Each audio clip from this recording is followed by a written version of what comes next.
Who and welcome and thanks for joining today. I hope you can hear me loud and clear, and I hope you can see me and everything's working smoothly. But yeah, I it seems that everything's working. So today I'm gonna do a song breakdown for my track Genius together with Shia Miso. Yeah, which means I'm just gonna show the project and I show how everything was produced. Now, usually I start kind of with the story of the song, and usually there are some like interesting twists and turns how the song happened. Not so much this time. It was kind of straightforward. I mean, the track was written in 2023. Oh no, there's actually a little bit, but it's not like a big creative thing in this case.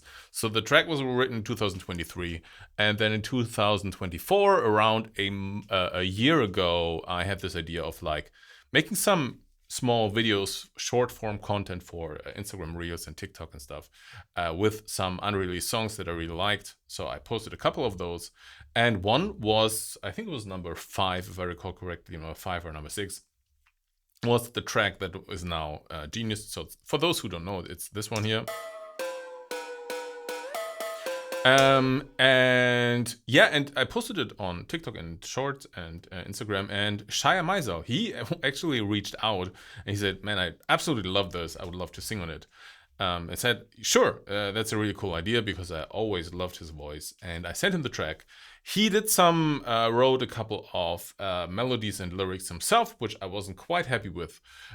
Just for me, didn't really fit the vibe. But hearing his vocals and hearing his voice on the track, I then had ideas how I think it could work.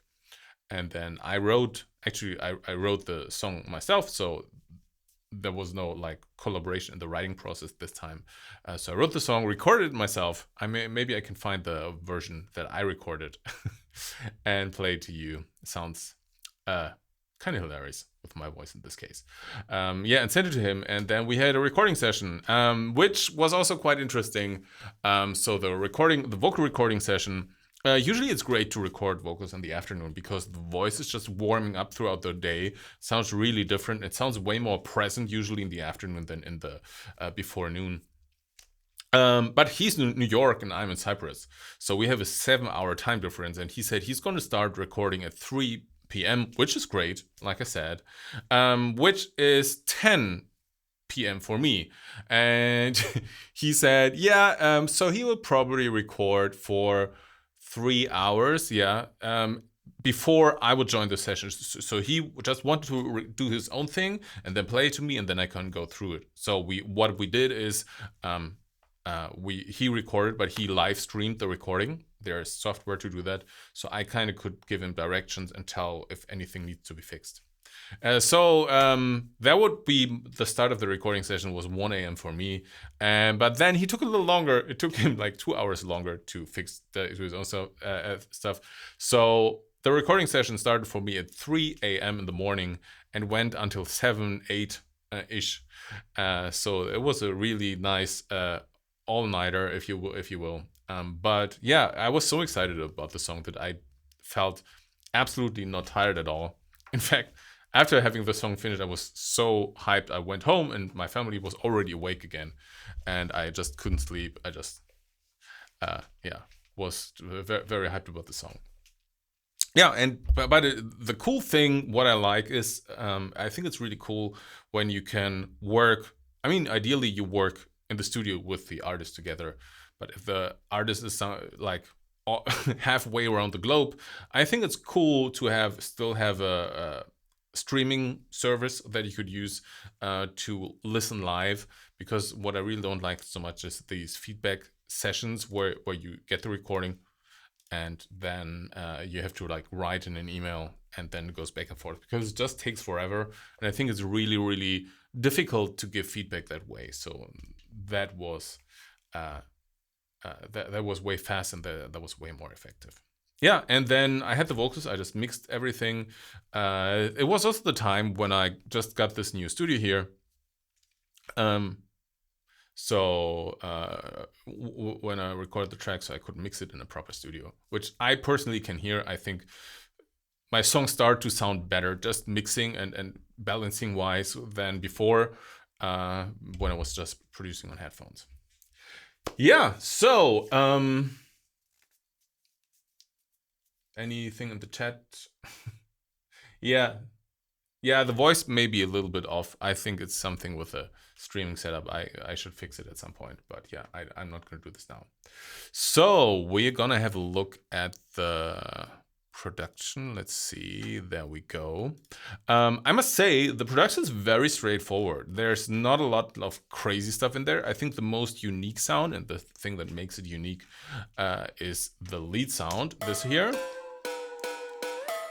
where there's really not a lot of craziness about it because it's simply a snare sample. Let me find this real quick.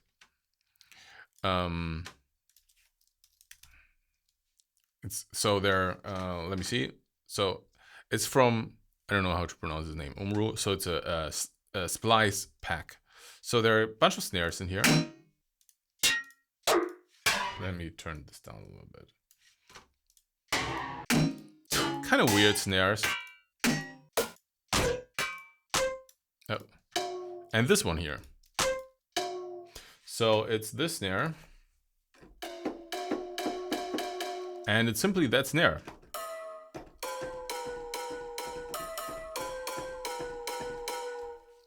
That's kind of basically the sound. I'm gonna play it without any effects for now.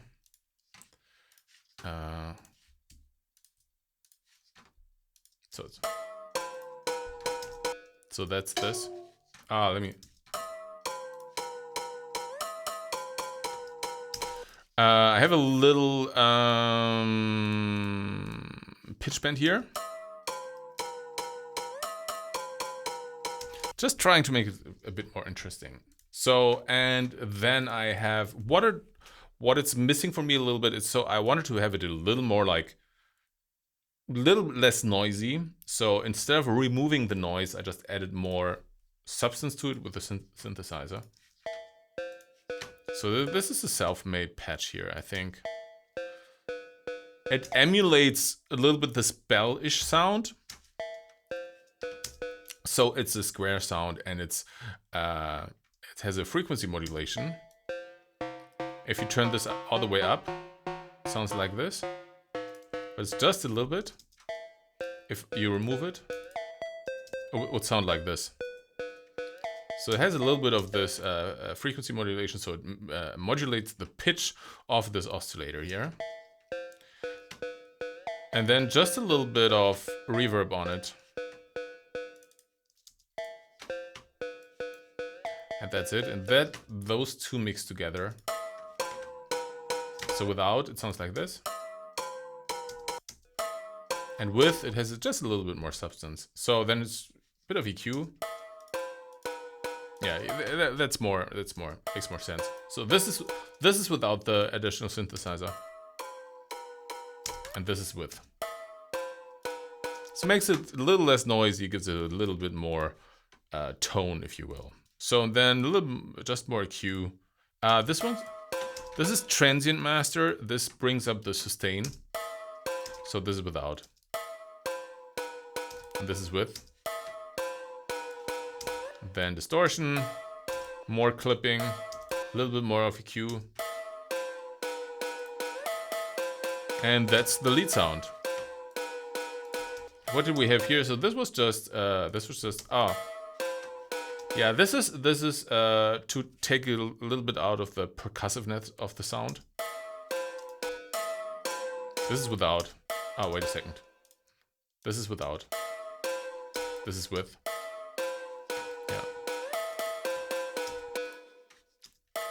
Yeah, this is how you go from this to this. That's a little, very subtle saturation here. And so this is the lead sound. This is like the craziest thing about the track. What might be interesting for you is how different it is mixed in the verse. So if I take the intro lead, and now I go into the verse.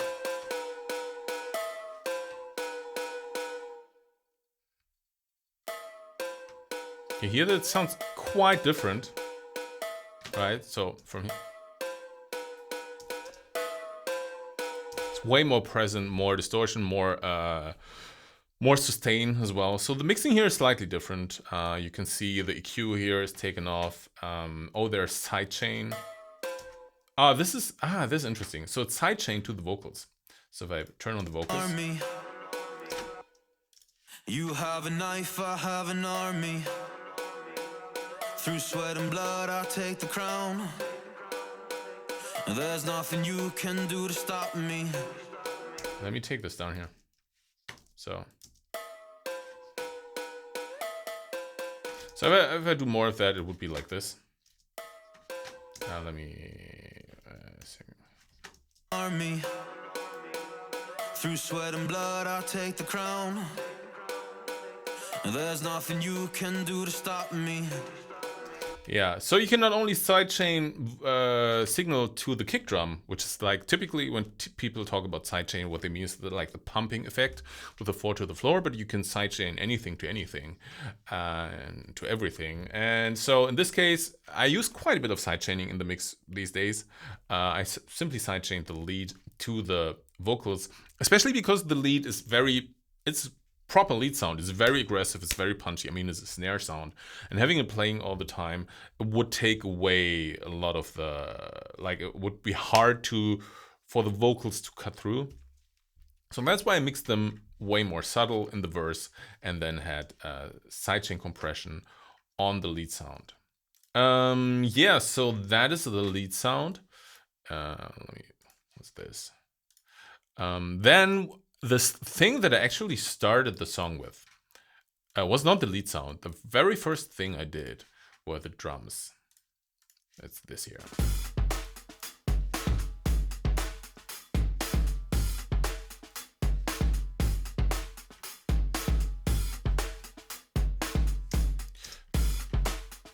Oh, this is different snare here. Really love those drums. And yeah, this is actually self-made. So I used Addictive Drummer here, and let me see. So I just actually painted this here. So this is just programmed stuff. I have a slight swing here. You can see it. So I just swing the 16th notes just a little bit.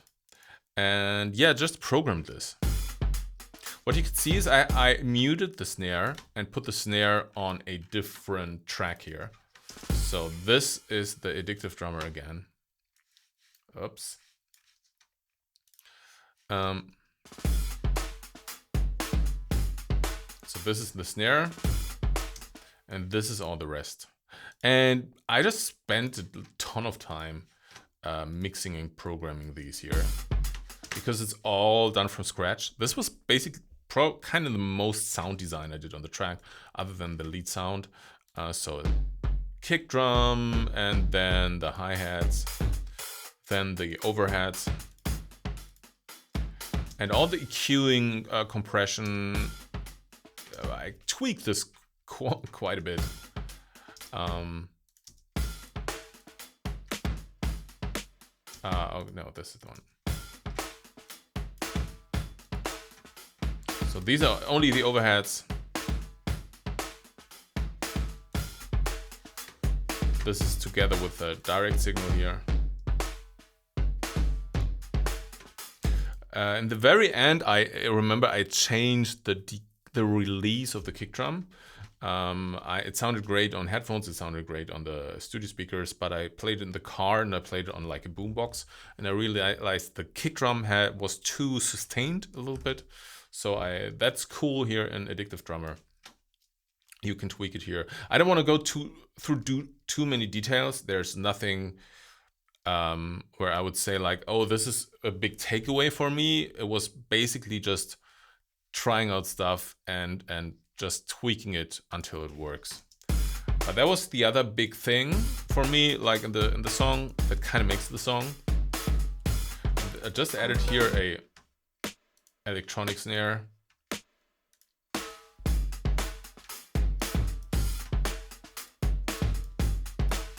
It's quite. Oh, this one's interesting here. So this is a plugin called Texture. Texture, what it does is you can use it as a, wait a second. So you can use it as an envelope that then plays a different signal. So the envelope that I'm using here is just the high frequencies of the drums. Let me see if I can solo them. What's this? No. Yeah, so this is the sidechain signal. And then it adds white noise, which is heavily filtered on top. So that's a really cool way to make drums crispy, right? Because this is the signal that gets added to the signal, to the already existing signal. So this is without, and this is with. And yeah, if your ears are working properly, you can hear that the crispiness on top is just different. Yeah.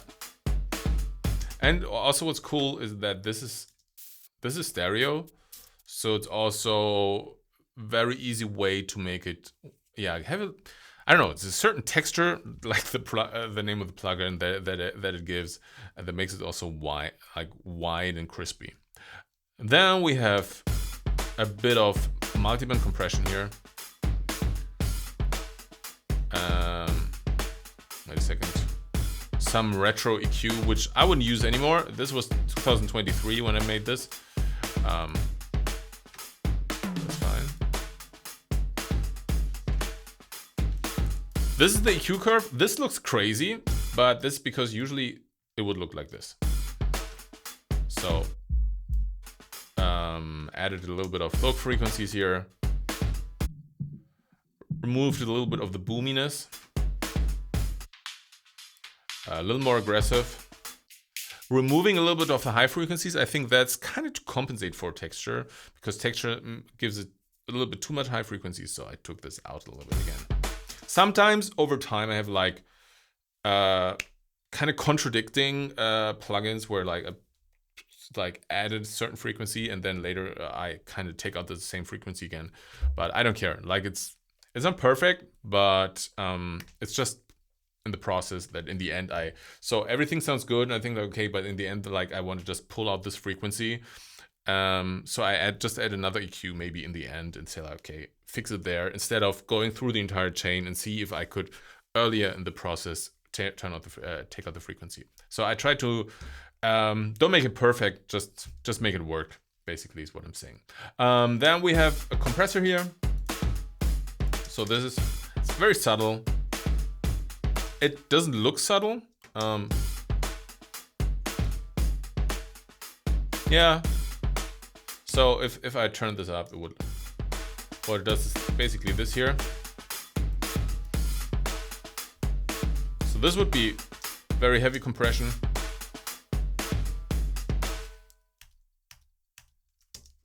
And this is just a little bit. So it just brings out the room a little bit. So it brings down especially the body of the snare and the kick drum. It pushes down a little bit, and then when nothing's playing, it goes up. So that brings out the room of the drums. Right. So this is with, once again, and this is without. And this is just a little clipper here. Oh, it's just a little. It's quite a bit. Just to catch the transients, kind of shave them off here. Yeah, and that's the drums. So that's the drums, and then we have good old Sylenth for the bass. Oh, there's a little bit of sound design going on here. So this is Sylenth. It's kind of pretty simple. It's a saw filtered away. And there's a little bit of distortion. So this would be the saw. There's a 12 dB filter on it, and then it's then what I did is I took the octave. So this is pitched down 2 octaves. Then I took another one, pitched it down 1 octave. And this is only 2 oscillators, and it's heavily detuned. Hear that? So this would be no detune. And oops. And this is very detuned. And together with the other one. And then distort it a little bit. That's the pretty much the bass, and EQ it. So I took out a lot of the very low frequencies here. It's not cut off. I just wanted to have the more of the mid frequencies, basically the low mid frequencies. Otherwise, it would be just on a subwoofer. It's just way too much. And then there's another EQ. What did I do here? And then that's what I was talking about before. Then I kind of removed the frequencies that I added in here. Yeah, so maybe it could work if I just take these two off. No, you need. Yeah, that's what I mean. You can probably do it more elegant, but as long as it's working, I don't care. So that's the bass. And then there's one element that you probably don't really, or at least most listeners don't really notice when they're listening to the track. But if you take it out, you hear it immediately. So listen to this. Listen to this. So this is the track. And now listen to this. You have a knife, I have an army. Through sweat and blood, I'll take the crown. Sounds incredibly empty, and that's because the guitar is missing. That's this one here. This is actually also kind of self-made, so I used this plugin. It's called Ample Guitar Luther. So it's a nylon guitar, and these from Ample Sounds, I think it's a Chinese plugin manufacturer. They have really cool strumming systems, so you can have different strums here, and you can edit the strums yourself. So this is something that I made myself.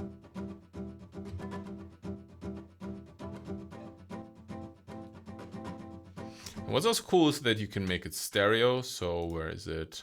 I think it's double. Yeah. So this would be just solo. You can just click this here, so it's left, right, and slightly different. So it's muted nylon guitar, and with a bunch of effects, so nothing crazy here. So this would be without effects. So I took out some of the low frequencies here, compressed it, just a little bit of saturation, and then some like pumping effect. So this would be intense. So it's like your kick drum sidechain, except there is no kick drum playing, but it kind of gives it a nice groove, I think. So this is without. It's very there, right? And this makes it a little bit more groovy. And then another EQ where it took out more of the low frequencies here and a little bit of the aggressiveness. So once again, this is without effects. And this is with. Yeah, it's a very, very important part when you take away the vocals. Once again, if you leave out the guitar,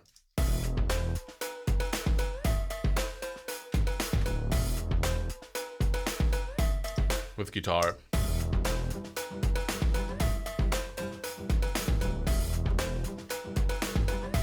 very subtle but incredibly important in my opinion. Then, yeah, that's the verse track. There's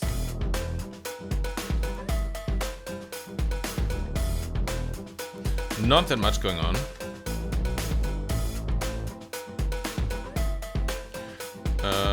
Let me see.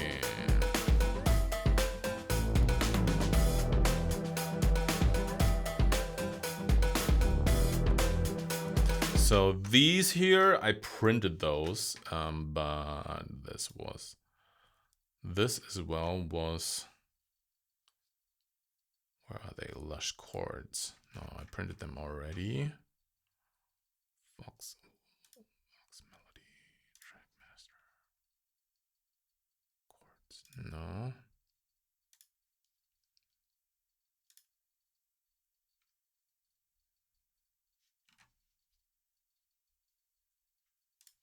Just 1 second. I just want to show you the plugin real quick that I used. I think it was Diva. There we go. No. Where are you? I think this was just a preset, if I recall correctly. Is there a version where I have not printed it? Range Trackmaster.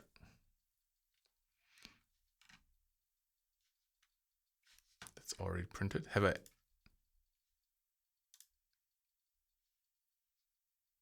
It's probably one of these chords here. Let me import them. Oh, it's maybe both. And I think No, those are the chorus chords. Oh, I think I have like no version with the not printed chords. Yeah, I think it's a patch from Diva. Nothing. Maybe. Maybe. Impossible to recover now. Or it could be a contact. Yeah. Anyway, yeah, I think what it does is when you listen to the track, everything's kind of dry and rhythmic. Right? Because you have drums. And apart from the drums, you have of course you have the bass, but also the bass is not just, it's there and has a lot of pauses. Right? Then of course the drums, everything's kind of staccato. So everything's only just a lot of transients, right? And it's very rhythmic. Everything is very rhythmic.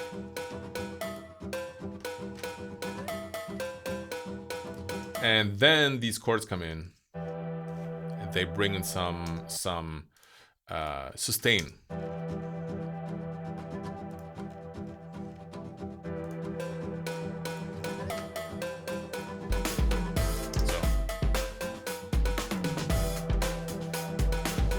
And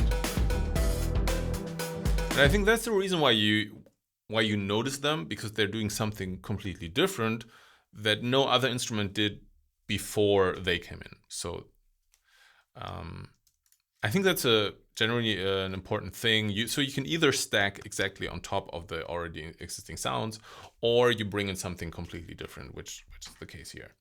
Yeah, that's pretty much the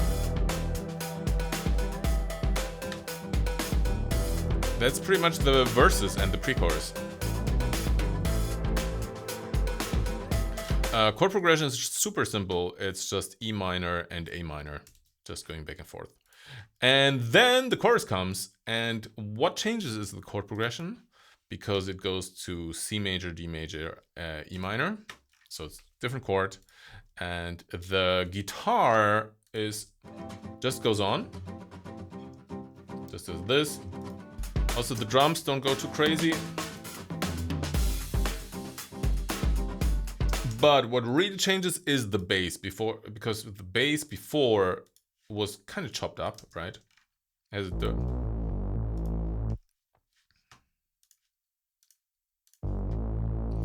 And then it switches to long sustain notes.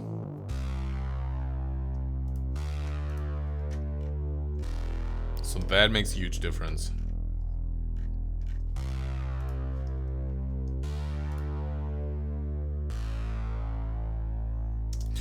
This is a patch, very simple patch that I made myself in Serum 2 already. So I exchanged the bass in the very end of the production. Really nothing crazy here. So it's just a saw wave and a square wave running through a filter. So saw wave.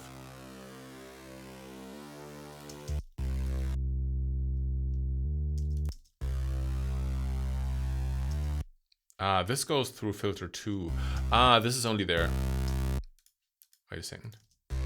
That's interesting. So this one is supposed to give it some meat, right? Let me turn this off. So yeah, so this is number 2. this is not, doesn't have an envelope on the filter.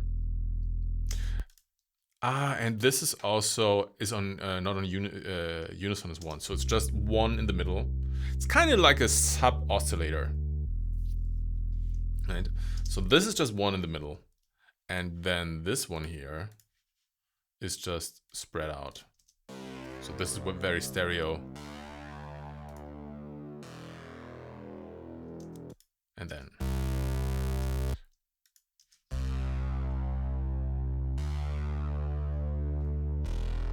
so it's two layers basically. One for, once again, one for wide, one for being in the middle and stable. So it's kind of similar to this one here. You remember what I showed you before? Like you have one, the octave above, which is wide, and then you have one in the middle. In this case here, they are both on the same octave, but it's still the same principle.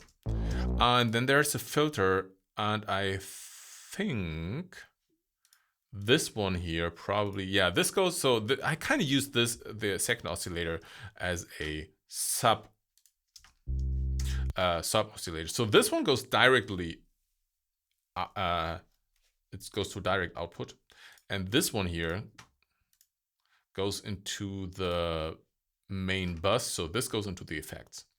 So this one here, let me turn this off.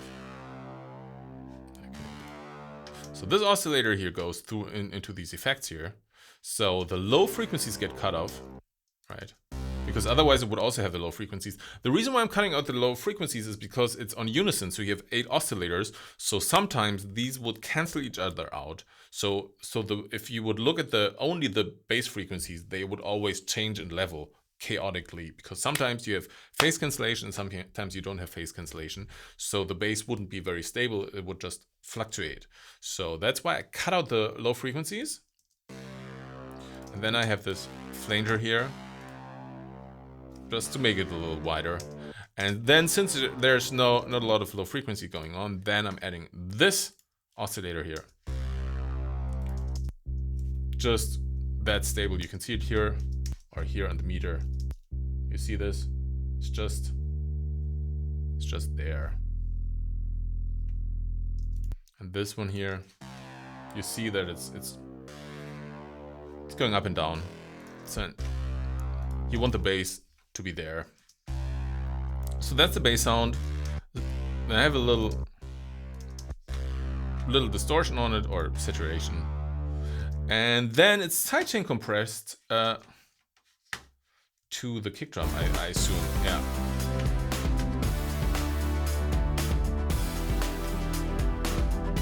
Yeah, so the sidechain, I have the let me see how I can do it. I can do it like this. So this is the sidechain signal for the bass. And you can see that I filter it. So it's only reacting, so it's the entire drums, because the way it's set up here, I don't get the kick drum on its own, because it's it's addictive drum is one output for the kick drum and the hi-hats. So just I'm filtering out all the high frequencies. And then, so this lowers the volume of the bass whenever the kick drum is playing. Right, so.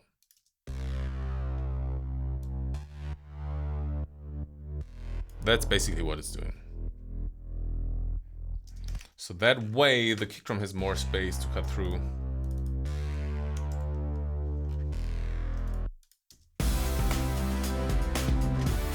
And then there's just a little bit of EQ. So this would be without EQ. It's too much mid frequencies. Just softening it a little bit. And then the other big thing that changes are these two chords. So those got kind of a little bit like teased in a sense. This is the first time we bring in chords. Those are very spacious, very soft. And then in the chorus, they change to more brassy, aggressive.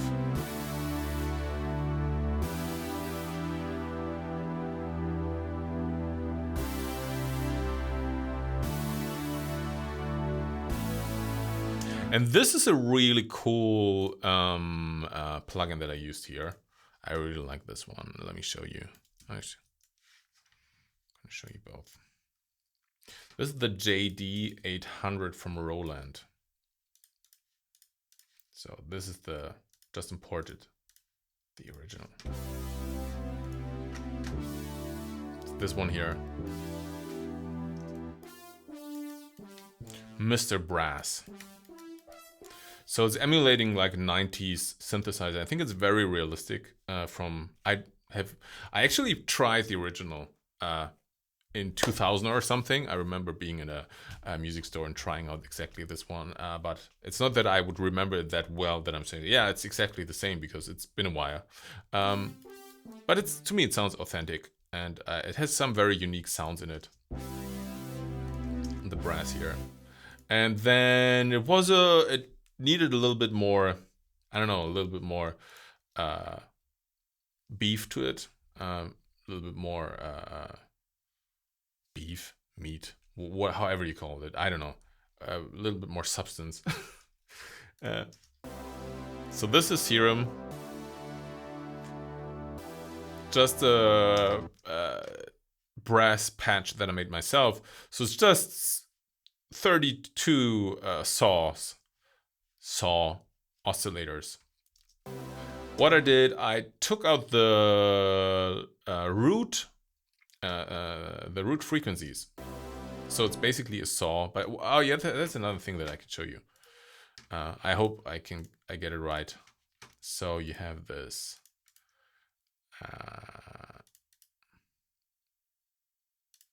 Process, where is it? Yeah, remove fundamental. So what you do is, so this is your saw, right? And then when you think, okay, you want less low frequencies in it, what you can do is you can go to process and then remove fundamental.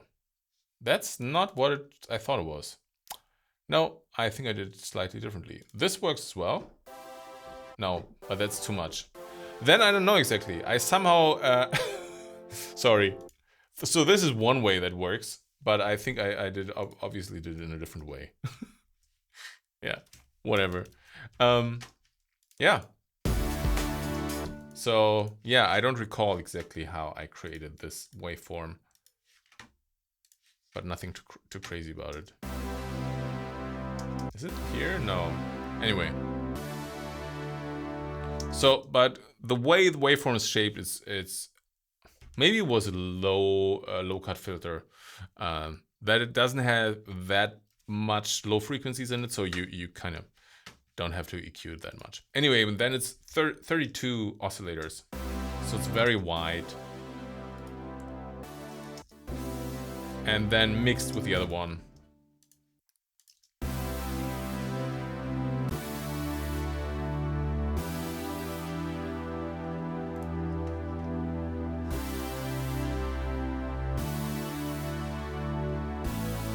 And then it's also very important that it blends with the bass, because kind of the bass is part of these entire chord stack.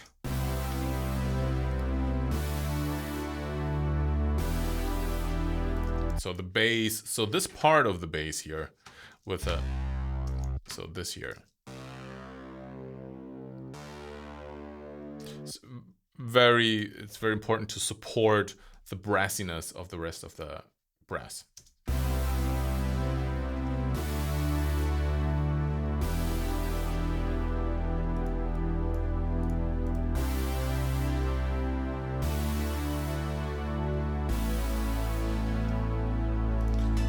Yeah, and then there's just some bells here.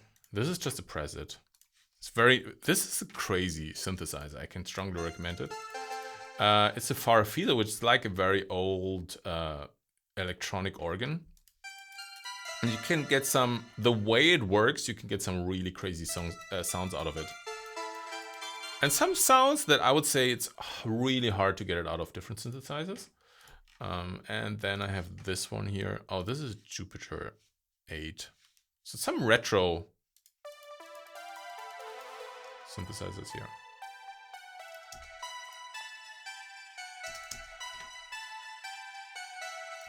Yeah, this one I also programmed myself.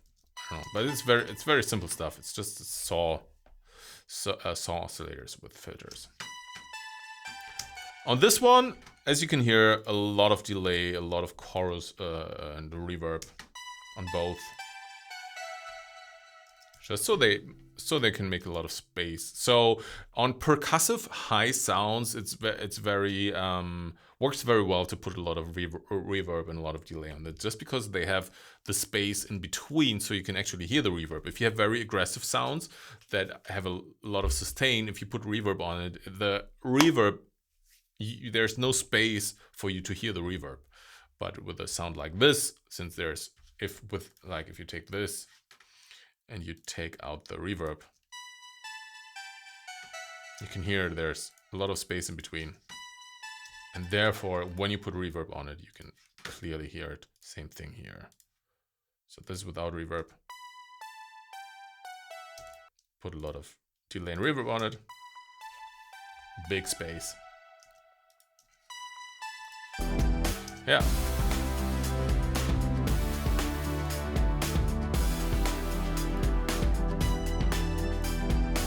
And then what's also really important is here, when you look at a analyzer, let's take this one here.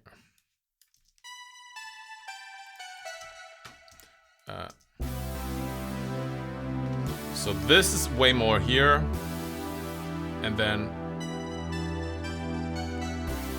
and these bells, they have a lot of high frequencies in them, and the root notes are at, like, the fundamentals are already at 800 hertz, like 1 kilohertz. Yeah, it starts at 1 kilohertz, the fundamental, and then it's just 2 kilohertz, 3 kilohertz. So it's a lot of high frequencies in it. That's why it cuts through. If you would play the bells, or if I can do it, if I played like an octave lower or 2 octaves lower. So these on their own sounds nice, right? But if you would put this in the context here,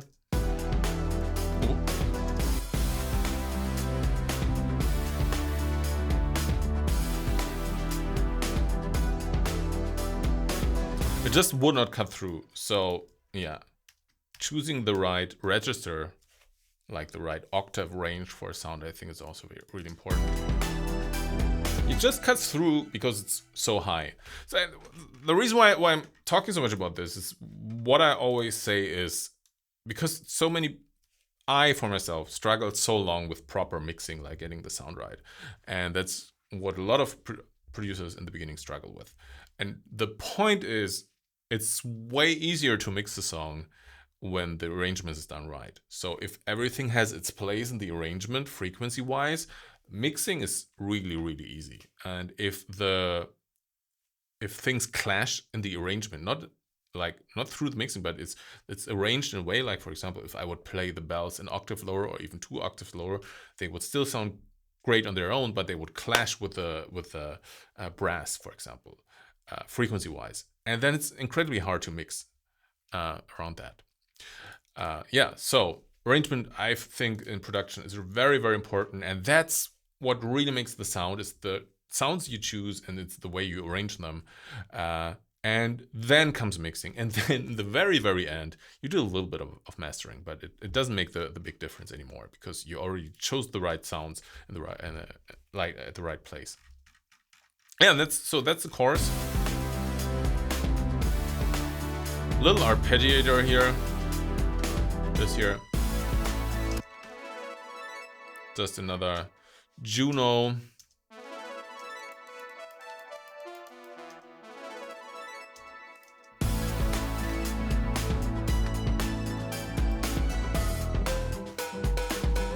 From there, it's similar.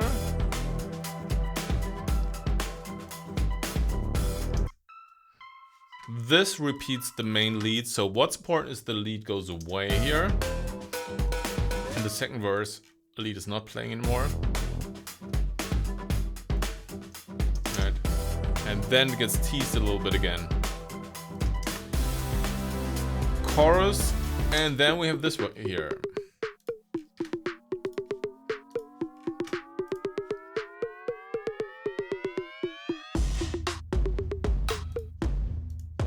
This is a layer of different kicks.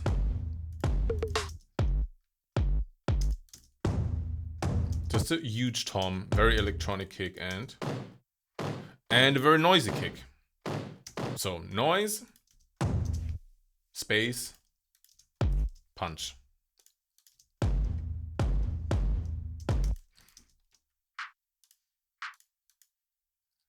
Okay. Very, very dry clap here. Kind of side stick. Yeah. And that's the entire instrumental here, by the way. There's nothing else going on. So it's just this and the vocals. Goes down and the hunt is on. What you gonna do when they come? So there's nothing that actually gives this blip here. That's the only thing that gives you the something with a certain pitch. So that's an 808 bongo apparently that I used here. I think I tweaked the sound a little bit. Let me see how it sounded originally.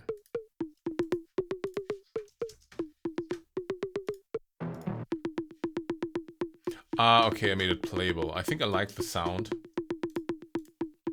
but I tweaked it so it just I could play, and I removed the delay.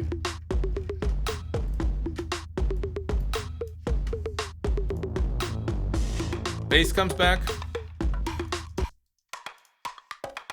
That was some taiko percussions. That's let me show you real quick. Also kind of nice.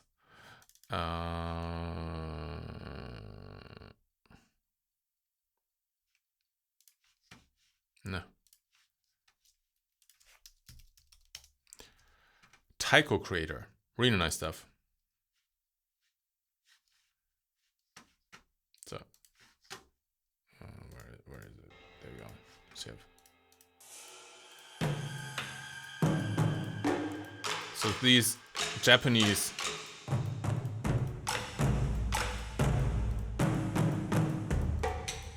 and you can configure them really nice. So you have these groups here. So this one is, so when I press, so when I press this note here, it's playing all these things here. So if I solo it, so it's playing this one, it's playing this one, it's playing this one.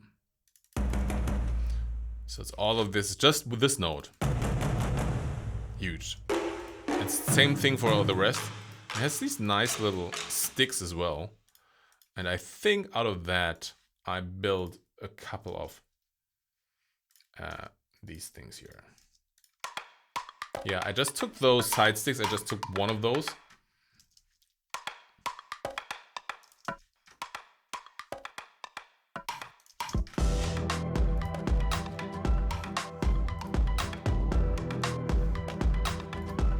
Yeah.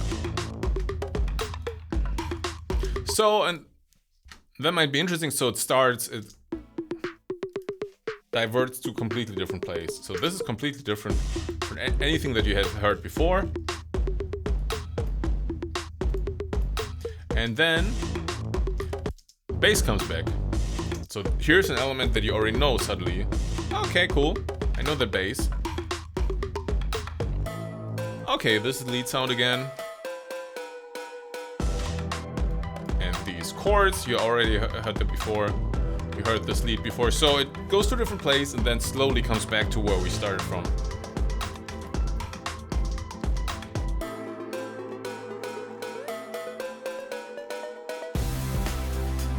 And then it's just the chorus again.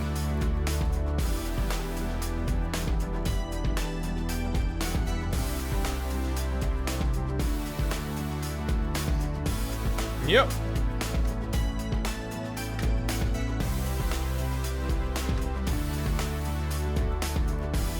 Slight variations in the chords in the end. So if you listen to this, don't know if you noticed. So the chords, the brass always played this.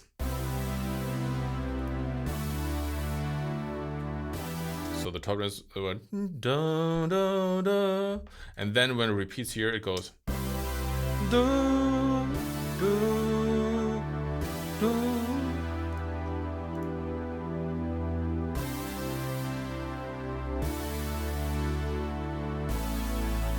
Yeah, so it's slightly different in the very end, just to give it some variation. Yeah, and so vocals. Let's have a look at the vocals. Have an army. You have a knife, I have an army. So we're starting with the vocals here. Let me see. You have a knife, I have an army. So these are the dry vocals. Oh. You have a knife. Really not a lot going on here. It's just, oh, actually there might be. So it's just a little bit of EQ. You have a knife, I have an army. Just tweaking the frequencies. There's not, I could never tell you like, oh, this is how you EQ a vocal. It's always, it really depends on how your vocal sounds like. So with a different vocal, like it, even recording in a different room, I might do the exact opposite from what I'm doing here. So it really depends on the signal. So there's no standard procedure for how to EQ vocals. You just have to listen to them and see like, okay, what's the stuff that I need and what's the stuff that it's too much stuff. And then this is a really nice plugin from Universal Audio. You have a knife, I have an army. Yeah, I just used the modulation here. You have a knife, I have an army. So it's this one. You have a knife, I have an army. This one. You have a knife, I have an army. A little bit of delay and a little bit of reverb. You have a knife, I have an army. And what this can do, it ducks the signal. So sidechain compresses the signal from the main signal. So whenever Shia is singing, the delay and reverb get pushed a little bit in the background, and as soon as he stops, the delay and the reverb come back. You have a knife. And I actually used another echo, I think. You have a knife, I have an army. Yeah. I used another echo and did the same thing again. So I used this, I think is an 1/8 delay, and I used another quarter delay. You have a knife, I have an army. They did the same thing, but this time, since it wasn't so convenient here, I had to build it myself. So I put the delay here. So this is the delay itself. And then I made a compressor and took the signal from the very start of the signal chain. Oh, I think, did my camera go off? Yeah, I think so. Never mind, I'm gonna switch it on later. Or in a minute. You have a knife. So the delay is compressed independent of the main signal. So same thing that this here does automatically. So that way you have a lot of space, but let me see. Yeah. So you have a lot of space, but it doesn't clutter up the signal. You have a knife, I have an army. And these here are printed, so it's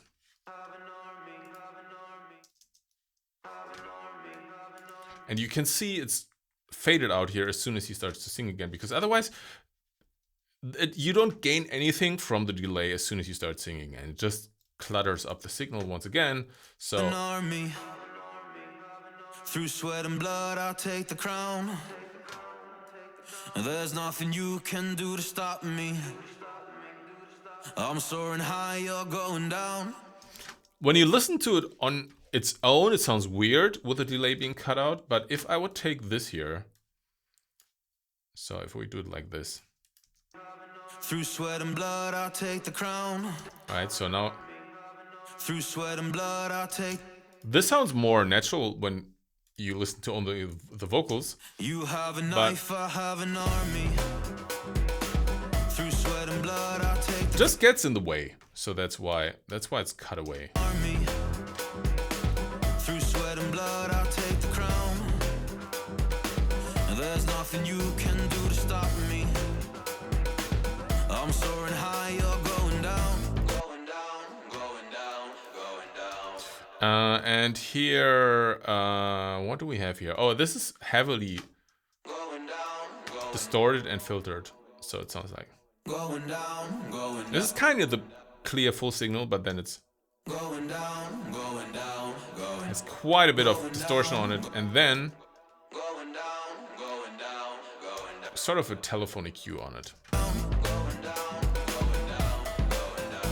And I can't stop running, I won't stop running, there's no way I'm gonna stop. You can beat me, you may defeat me, but you will learn I never give up. I can't stop running, I won't stop running, there's no way I'm gonna stop. You can beat me. So, hello, I'm back. Okay, so Stop running, I won't stop running, there's no way I'm gonna stop. You can beat me, you may defeat me. so here's the here the setup is a little bit different. I think Stop running, I won't stop running, there's those no are the way doubles, left, right. you can. So that's the difference. Here you have basically dry signal, like a mid signal, You have a knife, I have an army. and here it gets a little bit more. It gets wider And I can't stop running, I won't stop running, Right. there's no way I'm gonna stop. because you have the doubles, left, right, And I can't stop running, together with the and I main. can't stop running, I won't stop running.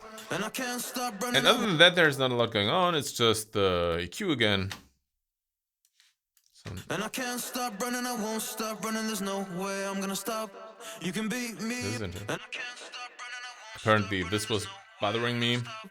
You can beat me, you may defeat me, but you will learn. And then quite a bit of delay and reverb. And I can't stop running, I won't stop. In this case, I didn't need any modulation, I thought, because you have the left-right doubles already.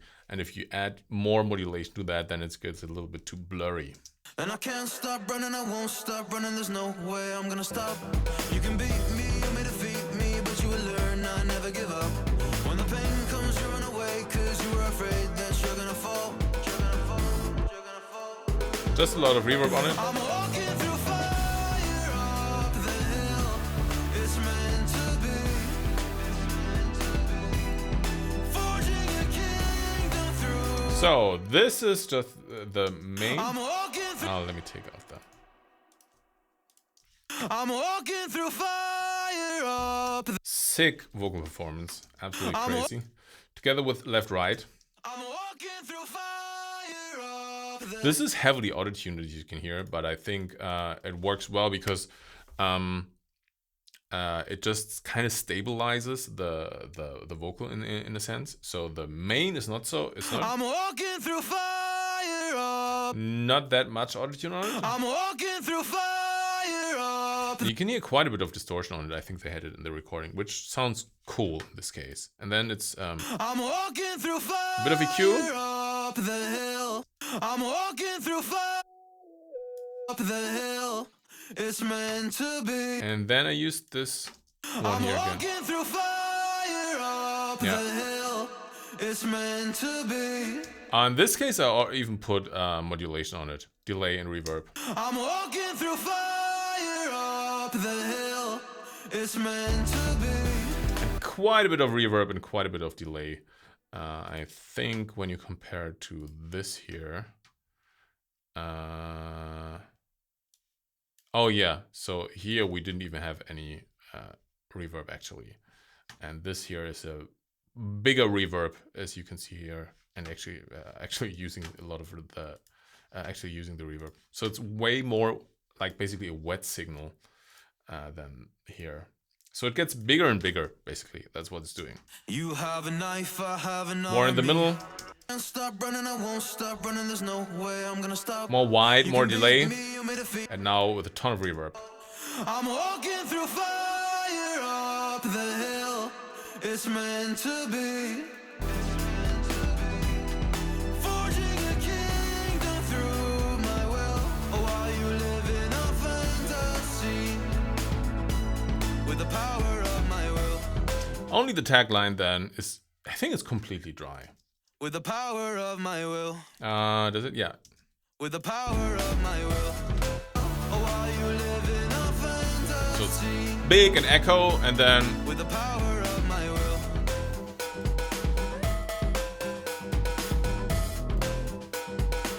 You're caught in dreams, I am working. and this here is even drier than the first one. So that's why it's on a different track here. You're caught in dreams, I am You working. can hear that's very, very dry. You're chasing joy, I stand the pain. You're mellow warm while I am burning. So this has no delay and no reverb on it. I think so, or maybe just a little ambience. No, just a little bit of chorus, but no delay, no reverb. understand the pain. Dreams, I am working. So listen to how You're caught in dreams. I am this second verse. You have a knife, I have an army. Much drier. You're caught in dreams. I am working. You're chasing joy. I never care for the moon. No, I'm always aiming right at the sun. While you're never doing the things you know you should do. And here we introduce a vocoder. And I never care for the moon. No, I'm always aiming right at the sun. While you're never.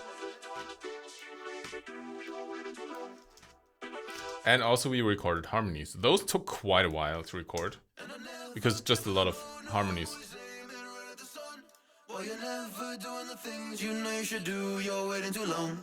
When the pain comes, I will embrace it, knowing it's own. So once again, we have a nice little difference between the first pre-chorus, which sound like this. Stop running, I won't stop running, there's no way I'm gonna stop. This one's more about the delay, to have the delay to give it space. This is more about the harmonies. And I never care for the moon, no, I'm always aiming right at the sun. While you're never doing the things you know you should do, you're waiting too long. When the pain comes, I will embrace it, knowing it's only making me strong. It's only making me strong, making me strong. I'm walking through fire up the hill. It's meant to be. And then when the chorus repeats, we have a harmony on the chorus. I'm walking through fire up the hill. It's meant to be. I'm walking through fire up the hill. It's meant to be. Yeah. And then Goes down and the hunt is on. What you gonna do when they're coming for you? Fight until the break of dawn. this once again is middle, left, right. Sun goes down and the hunt is on. What you gonna do? And then a high octave. The sun goes down and the hunt is on. What you gonna do when they're coming for you? Fight until the break of dawn. Just to give it a little bit more, so it cuts through easier. So when you leave the octave away. Goes down and the hunt is on. Goes down and the hunt. So this is without the octave. Goes down and the hunt is on. What you gonna do when they're coming for you? This is with the octave.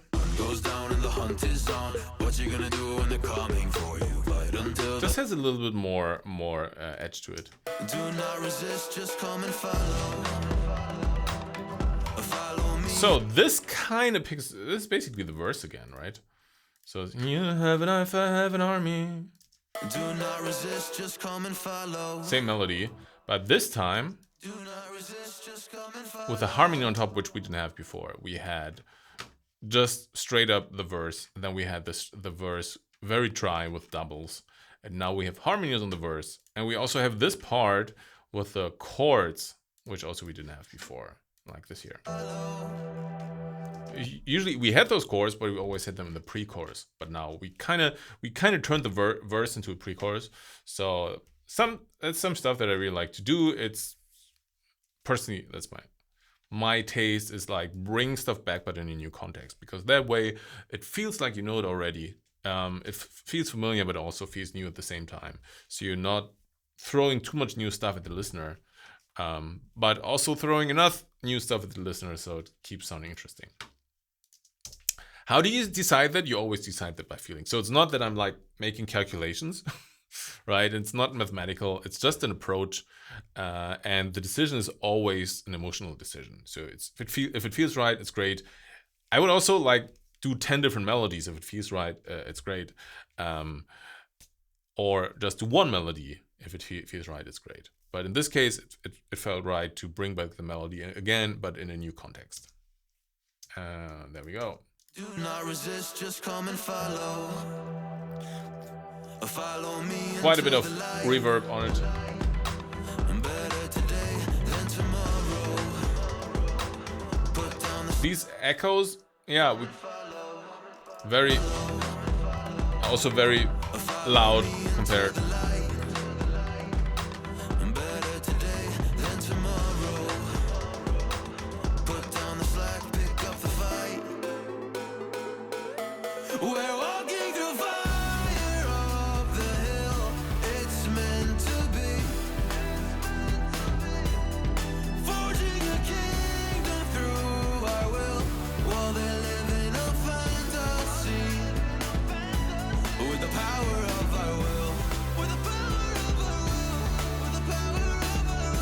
A lot of reverb and delay.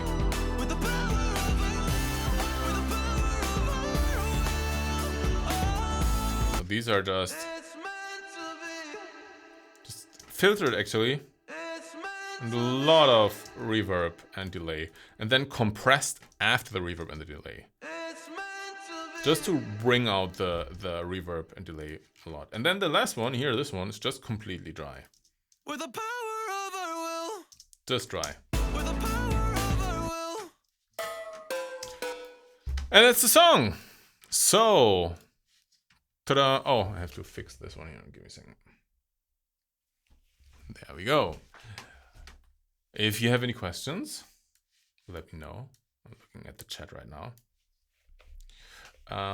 What do you have? Sounds so perfect. Thank you very much. Production mix. How much time did you took to make the song fully? And do you also face a lot of back and forth during the process as everyone? So the biggest back and forward with the forth with this one was the verse melody actually. So sometimes it's this, sometimes it's that. The verse melody, like I was kind of stuck with it. I wrote 5 to 10 different verse melodies. I actually wrote them before Shia even had it. And then I sent the song to Shia and hoped that he would come up with something that I would like. But I also didn't quite like it. And then at some point, I just thought, like, okay, cool. Let's like this, like this. The point is that the verse melody now leaves a lot of space for the lead. That's kind of the point. That's what I was always missing. So you have the break, and then you kind of have a pickup, and then you have just space for the lead. Because the lead is so important for the song, and if you just sing over that all the time, it just fights. It just doesn't work. So I'm working on a techno remix of the song. How can I send it to you when I finish it? Maybe send it on Instagram, and if I don't respond, just send it a couple of times. Just send it every 2 or 3 days. Or Twitter. You can tag me on Twitter as well. That's where I sometimes check stuff. Or you come back next week on Discord and submit it there when I give song feedback. How do you seem to find your sounds? Very chaotically. I just try out a lot of stuff. I just love trying out new plugins or new sounds in general. Just tweaking them. Often, not always, when I have a new synthesizer, I try to just push it to the extremes. So try and make something totally crazy out of it. I think not being focused on making something that works, but being rather focused on doing something crazy often works better in music production in general. I think when you're just clinging to, oh, I hope this sounds good, and then you go the safe route. Rather be willing to make something that sounds completely awful, which will happen 90% of the time, but 10% of the time you'll be like, oh, this is fresh, right? You have something new that you never thought would have worked. So I think that might be a good approach for sound. What is your stance about using AI music production? I use it to make harmonies super quickly, really helpful. Yeah, sure, absolutely. I used a little bit of AI for a layout in Killing Me. So I had the entire song, but I didn't have a drop. So I used AI to told AI, so how would this sound with a drop? And then I made it with a drop. I made a different drop than the AI made, but I got an idea. Oh, this actually might work for a drop. I'm not super critical of AI. I know a lot of people absolutely hate it. I get it, why it is. I mean, AI slop is just like drowning the internet. But I don't think when you use AI to create some chord progression for your song, you're not drowning the internet in AI slop. You're just using it as a tool. So I don't think there's a problem with that. And the like moral aspect of it, I think it kind of sucks when AI is trained on data that is not owned by the people who sell the AI. But we need legislation for that. I don't think we can put this on the consumer and say like, hey, you shouldn't use AI when it's trained on data that you don't know. And I use ChatGPT on a daily basis. I use Grok on a daily basis, both for all kinds of information and decisions and stuff. They're both trained on data that they don't own. So yeah. So I won't go around throwing stones at other people. Can you speak Japanese? No, I do not. I cannot speak Japanese. This sounds really nice. How did you know that an instrument you have selected would go well with the final ensemble? Just trying. And I think it's also experience a little bit. Over time, you can experience like, okay, this is gonna make a good combination. For example, this what I really like. For example, is this one here, like this chord, right? So okay, I need something wide, sustained, because all the rest is very percussive, and long sustained. This is gonna add. So it's experience, but also sometimes I think like, okay, this is gonna sound great, and then I add it and it sounds awful. So yeah. So can you explain the next chapter with one word? Submission. Did you record the vocal after finishing 100% of the instrumental? Yeah, pretty much. This one was pretty far with the arrangement. This is my common brain state. Same here.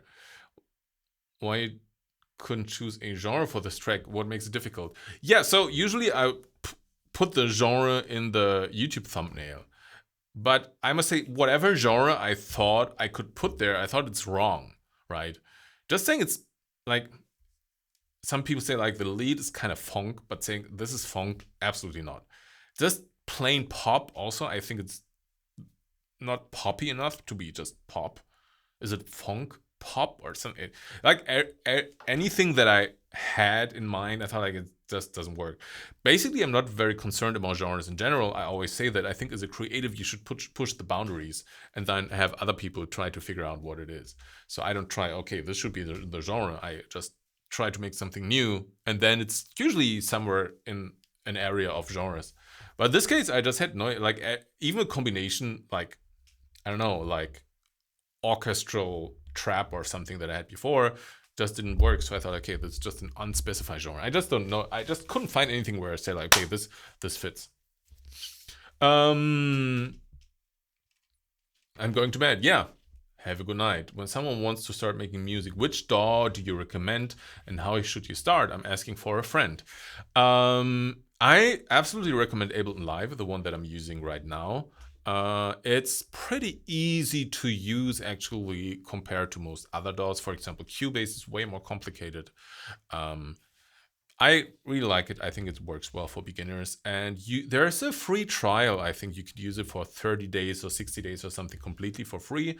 And then there's a beginner's version that is not too expensive that works as well. So it should be a smooth start. What I recommend is just playing around with it for a day or maybe 2 days. Just go crazy with it.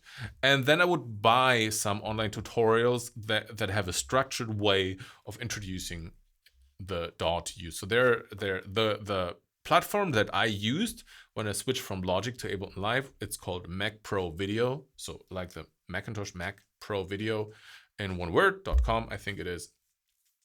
And it costs like $15 per month or something like that. It's not crazy expensive.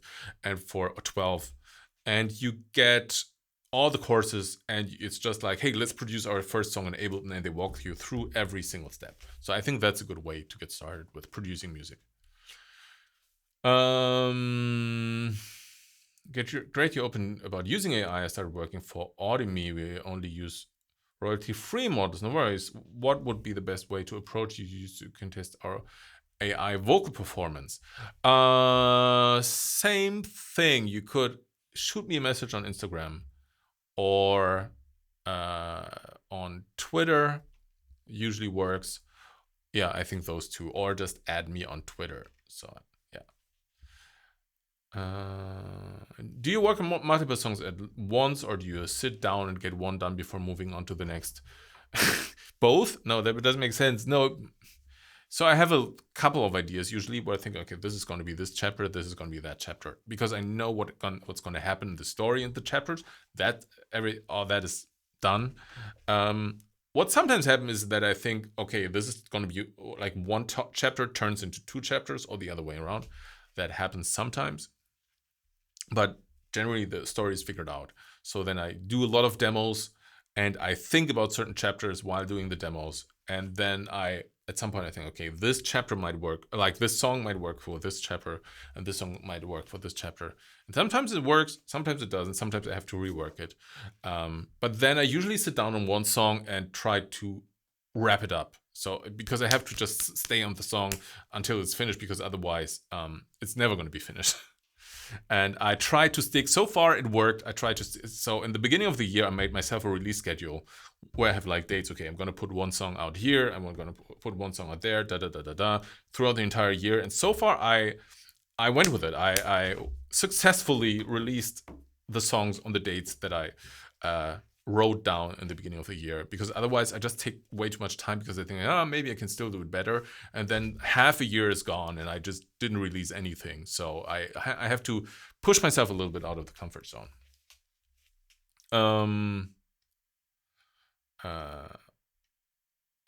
Would you ever do a color with virtual ride? I think your styles would work well together. Yeah, that would be cool. Honestly, I think he's German, which is cool, and I think I don't know if he still lives in Los Angeles, but his story is kind of a little bit of similar to mine.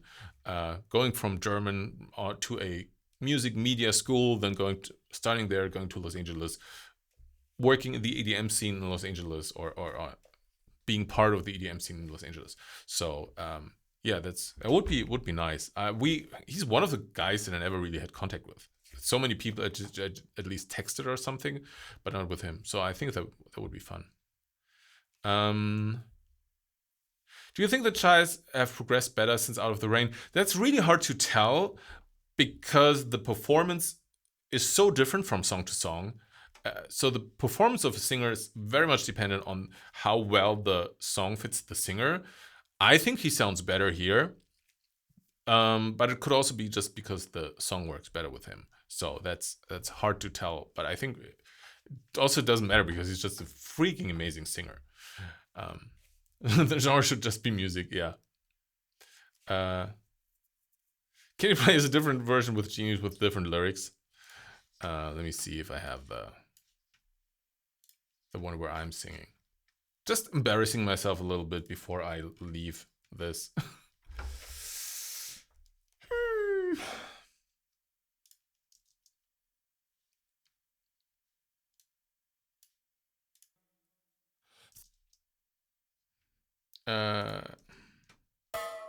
Yeah, there we go.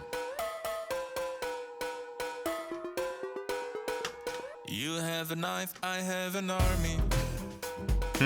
Through sweat and blood, I take the crown. Also, I didn't put that much effort into the vocals, I must say, to my defense. It's just a demo. I'm soaring high, you're going down. I think you hear the improvement. And I can't stop running, I won't stop running, there's no. I think that is enough. Yeah. So that was low effort, to my defense, yeah. Did you try a different singer? No, I didn't have to. Yeah. So I knew this one. So with Killing Me, I thought I would lay down a demo and then find the right singer. But I must say, at least I liked the singing.